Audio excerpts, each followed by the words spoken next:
A stranger walked up to me in a grocery store and asked, "Can you pretend to be my boyfriend for the next 2 hours? Not my number. Not directions. Not help reaching something from a shelf. Her boyfriend. For 2 hours." If I had said no, my entire life would look different today. Because that fake relationship lasted 1 weekend. That weekend became 1 year. And somehow, that became 10 years. But the strangest part, the reason she asked me that question in the first place. I was 24 years old and buying frozen pizza when she appeared beside me. She looked nervous. Not scared. Not embarrassed. Just desperate enough to ask a complete stranger for help. "Can I ask you something weird?" That should have been my warning sign.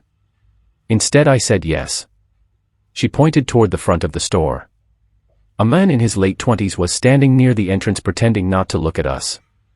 "My ex won't leave me alone," she said. "He thinks if he waits long enough I'll change my mind." Then she looked directly at me. "Could you pretend to be my boyfriend until he leaves?"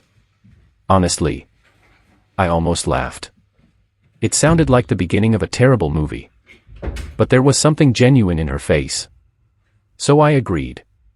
For the next 20 minutes we walked through the store pretending to argue about pasta sauce and weekend plans. Eventually the guy left. Problem solved. At least that's what I thought. Before leaving she smiled and said, "I owe you coffee." That coffee changed everything. Her name was Sophie. The coffee lasted 3 hours. The conversation felt effortless. No pretending anymore. No fake stories. Just two strangers talking like old friends. 2 days later she called me. Not texted. Called. She explained that her younger sister's engagement party was that weekend. Her family already believed she had a boyfriend. The fake boyfriend. Me. "I know this sounds insane," she said. It absolutely did. But somehow I agreed again. That weekend I met her parents. Her grandmother. Her cousins. Everyone treated me like I had been part of their lives for years. At one point her grandmother pulled me aside and whispered, "Don't let this girl get away." I remember laughing. The funny thing is, she turned out to be right. By Sunday night we both knew something had changed. The acting had ended. The feelings hadn't. 3 months later we officially started dating. For the first time in my life, nothing felt forced. Nothing felt complicated. It simply worked. Which is exactly why what happened next hurt so much. 2 years into the relationship Sophie received a job offer overseas. Her dream job. The kind of opportunity people wait their entire lives for. I expected us to try long distance. Instead she ended things. Not because she stopped loving me. Because she was afraid. Afraid that one of us would eventually resent the other. Afraid I would give up my future for hers. Afraid she would give up hers for mine. So she left. For almost 2 years we barely spoke.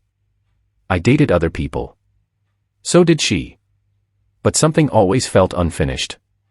Then one winter evening I received a message. 3 words. "Are you busy?" We talked for 4 hours that night. Then again the next day. Then again the next week. Sometimes life gives you a second chance. Not because you deserve it. Because the timing finally becomes right.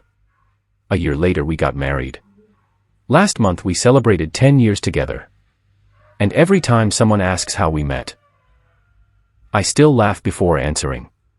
Because technically, our entire marriage started as a favor between strangers in the frozen food aisle. Lesson.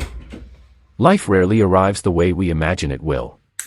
Sometimes the most important people enter our lives through accidents, mistakes, delays, and moments that almost didn't happen at all.